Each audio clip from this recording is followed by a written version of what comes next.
बुढ़िया ने कहा, हे माता, आप तो सब कुछ जानने वाली हैं, आपसे कुछ भी छिपा नहीं। आप मेरे दुख को दूर कर दें, मैं अपनी करुणा गाथा आपको सुनाऊंगी। आप मेरे दुख। उनकी बात सुनकर संकटा जी ने कहा, तुम पहले मुझे अपना दुख तो बताओ, दुखियों का दुख दूर करना ही मेरा काम है। संकटा जी का ऐसा कहने पर बुढ़िया ने कहा, मेरे लड़का परदेश चला गया है, उसके घर में न रहने से मेरी बहू मुझे तरह तरह की बातें सुनाया करती, उसकी बातें सहन करने की योग्य नहीं होती।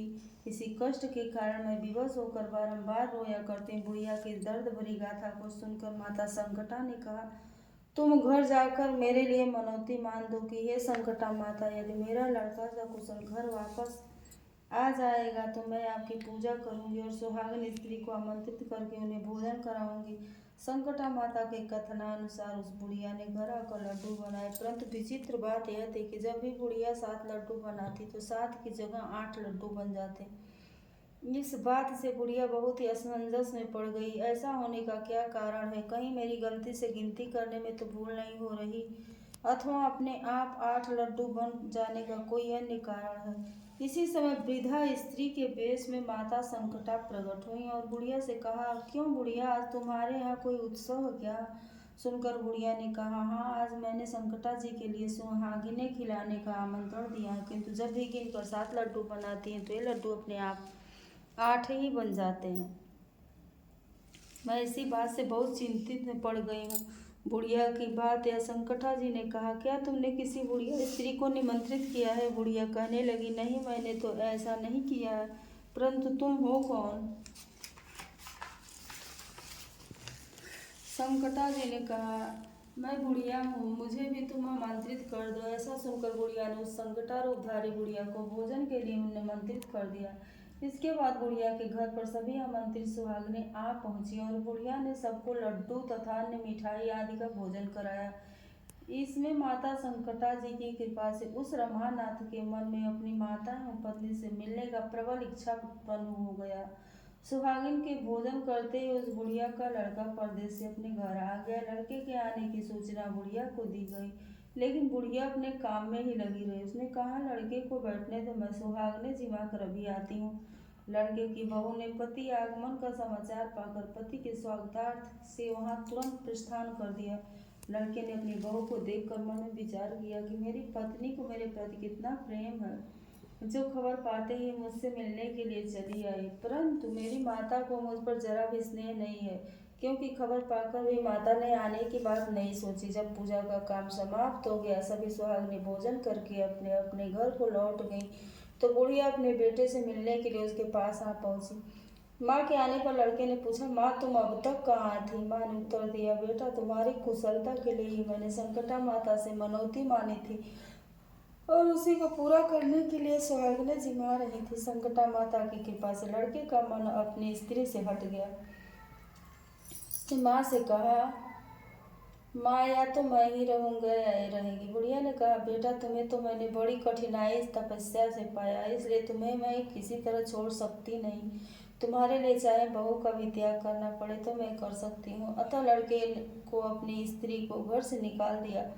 बहू घर से निकलकर बाहर आई और बहुत ही दुखी मन से एक पीपल के पेड़ पर चढ़कर बैठ गई और वहीं रोने लगी। उसी समय एक राजा उधर से जा रहा था। उसको रोते देखकर राजा ने पूछा, तुम क्यों रो रही हो? अपनी सारी बात राजा से बताई। राजा ने कहा, आज से तुम मेरी धर्म बहन हो, इसलिए तुम रो मत और पेड़ से नीचे उतर आओ। मैं तुम्हारे सभी कष्टों को दूर करने का यथासंभव प्रयत्न करूंगा। राजा के मुख से ऐसी बात सुनकर वह स्त्री पेड़ से नीचे उतर आई और राजा को साथ साथ उसके महल में चली गई। घर जाकर राजा ने अपनी रानी से सारा वृत्तांत कह सुनाया और रानी को संबोधित करते हुए कहा, देखो, ये आज से मेरी धर्म बहन है, इसको किसी प्रकार का कष्ट नहीं होना चाहिए। राजा के यहाँ पहुंचकर फिर उस रामानाथ की स्त्री ने संकटा को निमित्त सुहागिनी को बुलाकर भोजन कराया, लड्डू बांधकर रानी को भी न्योता दिया। जब सभी सुहागिनें लड्डू खाने लगी तो रानी ने कहा, मुझे तो रबड़ी, मलाई तथा स्वादिष्ट मिष्ठान ही हजम नहीं होते, तो फिर ये पत्थर सरीखे कठोर लड्डू कहाँ से हजम होंगे? ऐसी अवहेलना पूर्वक बातें कहकर रानी ने लड्डू खाने से इनकार कर दिया। संकटा माता की कृपा से सुहागिनें के खाते खाते उस स्त्री का पति अपने घर से उसको लेने के लिए आ गया। यहाँ आकर वो अपनी पत्नी को माता संकटा की पूजा करते हुए देखा। संकटा माता को हाथ जोड़कर उसने अपनी पत्नी से कहा, प्रिय, मेरे अपराध को क्षमा करो। पत्नी ने कहा, पति देव, यह सब प्रारब्ध से होता है, इससे किसी का कोई दोष नहीं है। आप मेरे ईश्वर रूप हैं, मेरे ही अपराधों को आप क्षमा करें।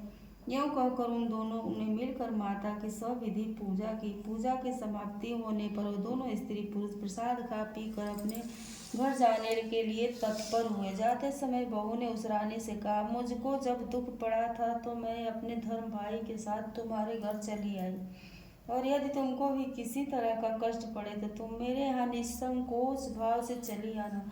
ऐसा कहकर बहू अपने पति के साथ राजा के घर से विदा हो गई। संकटा माता का निरादर करने के कारण रानी पर संकटा माता का कोप हो गया।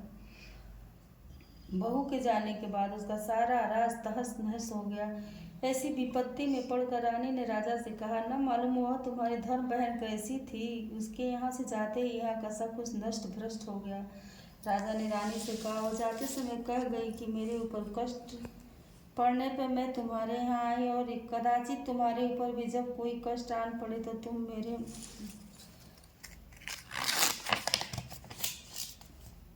घर पर चली आना।